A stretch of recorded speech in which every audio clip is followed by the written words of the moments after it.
Pangitain ng isang bulag na manghuhula ang kakaibang kwento tungkol kay Baba Vanga, isang kilalang manghuhula mula sa Bulgaria. Isang babaeng bulag pero nakakakita ng hinaharap. At siya ay itinuturing na modernong Nostradamus dahil sa kanyang mga prediksyon na tila hinulaan na ang mga pangyayaring darating. Paano niya kaya ito nahulaan? Pang-anim, the solar activity. Sa kabila ng kanyang pagkamatay noong 1996, marami sa kanyang mga hula ang patuloy na bumabalot sa ating kasalukuyang panahon. Isa sa mga hula niya ay ang pagdami ng solar activity na maaaring magdulot ng matinding epekto sa ating planeta, ng isang malaking sunspot na maaaring magdulot ng solar flares at coronal mass ejections ng solar plasma. Ito ay maaaring magdulot ng matinding kaguluhan sa ating power grids at iba pang infrastruktura. Ang ideya na maaaring magkaroon tayo ng malupit na pag-atake mula sa araw ay hindi lamang nagdudulot ng takot, kundi nagbubukas ng ating kamalayan sa kahalagahan ng kaligtasan ng ating planeta laban sa mga natural na panganib. Ang solar flares ay hindi bagong konsepto, subalit ang kanyang hula ay nagdudulot ng agam-agam sapagkat ito ay nagpapakita ng kakayahan ng kalikasan na magdulot ng malawakang pinsala sa ating modernong teknolohiya. Ang epekto ng solar flares sa mga satellite, power grids at iba't ibang teknolohikal na infrastruktura ay maaaring magkaroon ng malubhang consequence sa ating pang-araw-araw na buhay. Panglima, the orbit alteration. Ayon kay Baba Vanga, isa sa mga hula niya ay ang orbit alteration. Ito ay isang posibleng pagbabago sa orbit ng ating mundo. Ito ay isang hindi pangkaraniwang pangyayari na maaaring magdulot ng malalaking epekto sa ating kalikasan.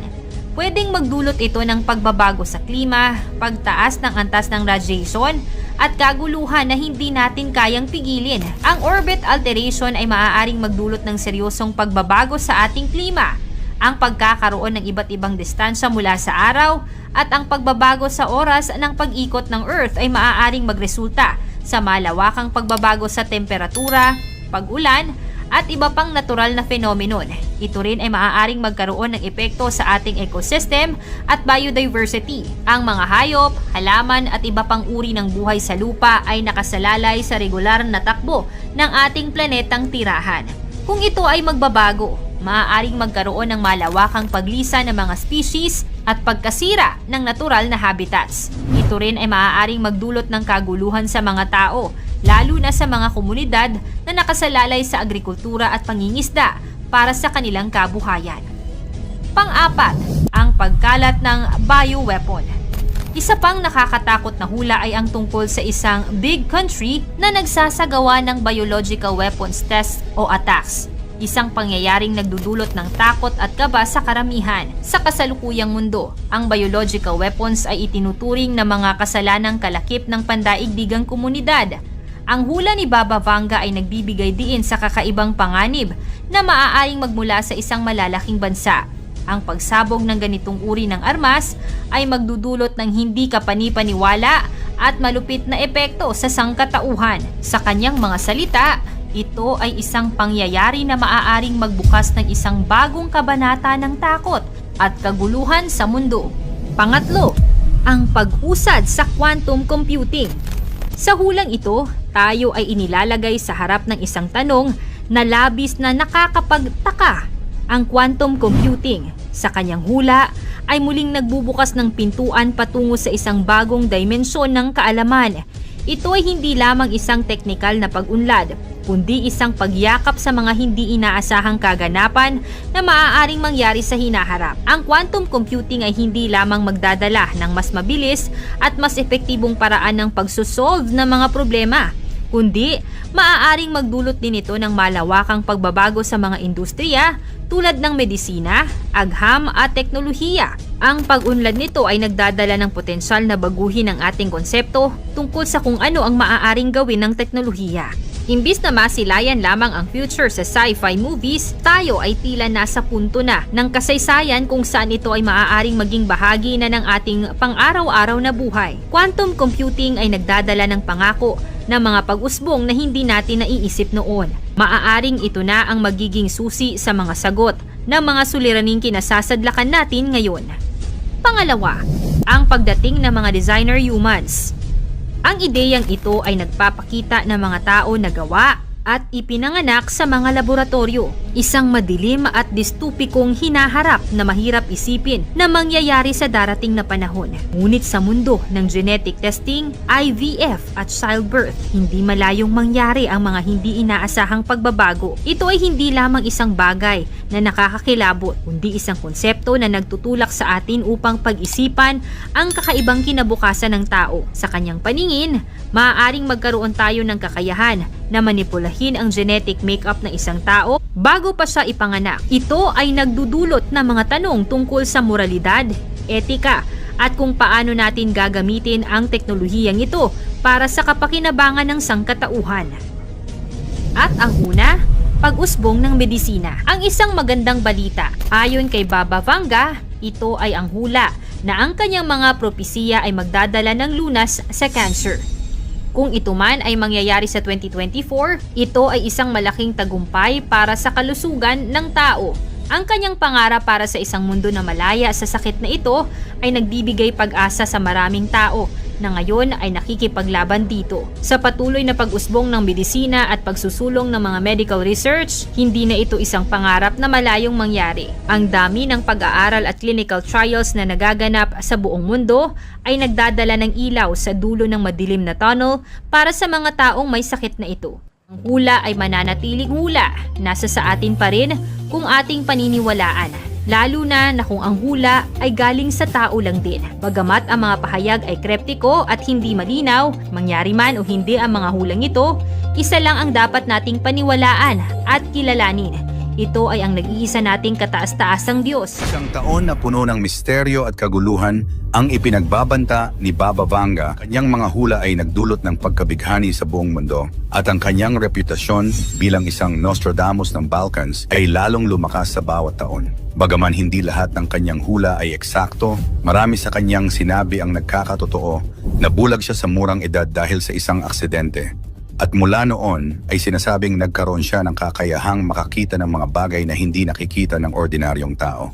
Ang mga sumusunod na kilalang pangyayari ay nahulaan umano ni Baba Vanga, gaya ng pag-atake noong September 11, 2001 sa 9/11, ang pagkasawi ni Princess Diana, ang pagkakaroon ng unang African-American na presidente na si Barack Obama, at ang pagputok ng Chernobyl, at marami pang iba na tila naging makatotohan. Taon-taon ay may mga lumalabas na balita tungkol sa mga hula niya na tila umano naging totoo. Kaya naman sa videong ito ay ating aalamin ang 10 nakakatakot at nakakakilabot na prediksyon ni Baba Vanga sa taong 2026. Number 10. Pagkakaroon ng advanced weather manipulation. Prediction: the forces of nature will be controlled. Sinasabi raw ni Baba Vanga na ang panahon ay posibleng manipulahin ng tao. Gaya ng paglikha ng ulan, pagpapaulan ng niebe, pagbuo ng bagyo, o pagkontrol sa tagtuyot. Sa panahon ngayon, hindi na ito malayong mangyari. May mga haka-haka na may ilang bansa na raw ang gumagamit ng teknolohiyang tulad ng cloud seeding, geoengineering, at mga proyekto gaya ng HAR na sinasabing may kakayahang baguhin ang mga atmospheric conditions. Hindi lang mga climate disasters gaya ng biglaang pagbaha, sobrang init o pagkatuyot sa mga pananim, kundi pati na rin geopolitical conflicts. Isipin mo paano kung isang bansa ang pagbintangan na sila ang may kagagawa ng isang malawakang bagyo o tagtuyot. Sa panahon ng matinding kompetisyon sa pandaigdigang kapangyarihan, ang kakayahang baguhin ang panahon ay pwedeng gawing sandata isang silent weapon na maaaring makapinsala sa ekonomiya, kalikasan at buhay ng milyon-milyong mga tao. Number 9. Pagkawala ng halaga ng pera, paglipat sa digital currency. Prediction: money will lose its value and a new form will arise. Parang sinasabi niya na mawawala ang halaga ng physical money. Ngayong unti-unti nang pumapasok ang digital currency, crypto, at central bank digital currency, tila tumatama ang hula. Sabi ng ilang ekonomista, ang 2026 ay taon kung saan mas maraming bansa ang maglulunsad ng opisyal na digital currency. Pero kasabay nito, babala rin ito sa hacking, financial control, at surveillance. Number 8, pag-atake sa Europa gamit ang bioweapon. Prediction, a big country will test biological weapons in Europe. Isang malupit na prediction na isang bansa raw ang mag-eeksperimento o gagamit ng biological weapon. Sa gitna ng geopolitical tension at paglabas ng mga classified documents tungkol sa lab leaks, may mga naniniwala na posibleng ito sa mga bansang may history ng biological research. Ito raw ay magdudulot ng panibagong panic at health crisis. Number 7, pagkawala ng moralidad ng tao. Prediction, people will stop distinguishing good from evil. Ayon kay Baba Vanga, dumarating na ang panahon kung saan nawawala na ang moral compass ng sangkatauhan. Mapapansin ito sa social media, fake news, cancel culture, at desensitized na mga tao sa karahasan. Sa 2026, maaaring tumaas pa ang mga issues sa mental health, identity crisis, at mga extreme ideology. Number 6, paglitaw ng bagong energy source mula sa kalikasan. Prediction, a new energy source will be discovered in nature. May mga scientists na nagtuturo sa nuclear fusion, zero-point energy, or hydrogen-based fuels. Kung mangyari ito sa 2026, ito ang maaaring maging energy revolution na papalit sa fossil fuels. Positibo ito, pero babala rin pag-aagawan ito ng mga makapangyarihang bansa. Number 5, global water shortage. Prediction, water will become more precious than gold. Ayon umano sa hula ni Baba Vanga, pagsapit ng taong 2026, posibleng danasin ng mundo ang isang matinding kakulangan sa malinis na tubig.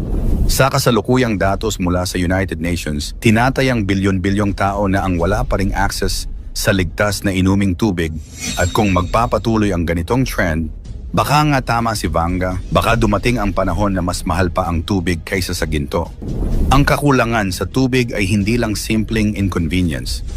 Maaari itong magdulot ng malawakang krisis, posibleng magkaroon ng mass migration, kung saan ang mga tao ay mapipilitang lumikas mula sa mga tuyot at tigang na lugar. Maaari ring magdulot ito ng gulo at kaguluhan sa mga bansang mag-aagawan sa natitirang supply ng tubig. At syempre, apektado rin ang agrikultura na magtutulak sa pagtaas ng presyo ng pagkain at iba pang pangunahing bilihin.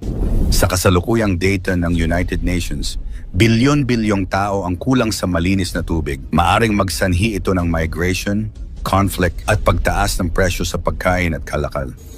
Number 4, pagkakaroon ng space disaster o asteroid threat. Prediction, a celestial body will threaten the Earth. Tila may babala siya ukol sa isang malaking space object na magiging banta sa mundo.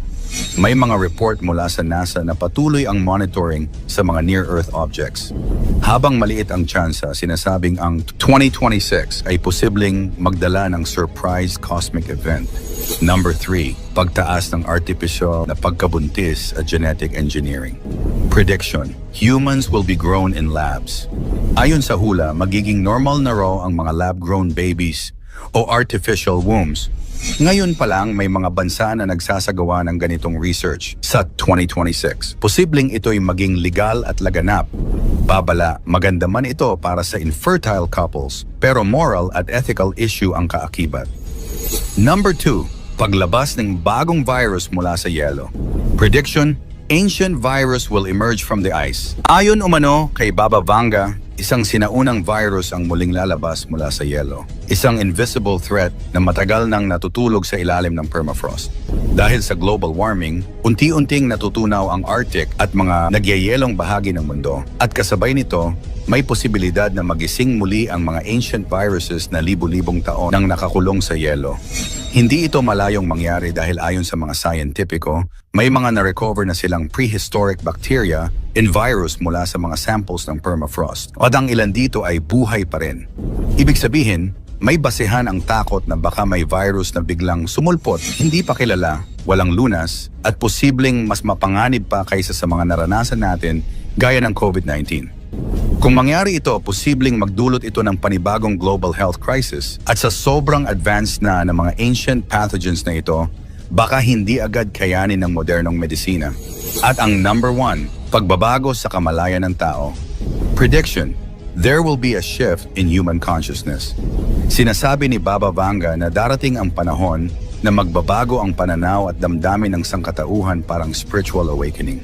Matapos ang lahat ng krisis, ang pandemya, digmaan, economic crisis, posibleng ang 2026 ay simula ng bagong uri ng pag-iisip, mas makatao, mas konektado sa kalikasan at mas malalim ang pagkaunawa sa layunin ng buhay, manatiling mapagmatyag sa mga balita at sa Diyos lang maniwala.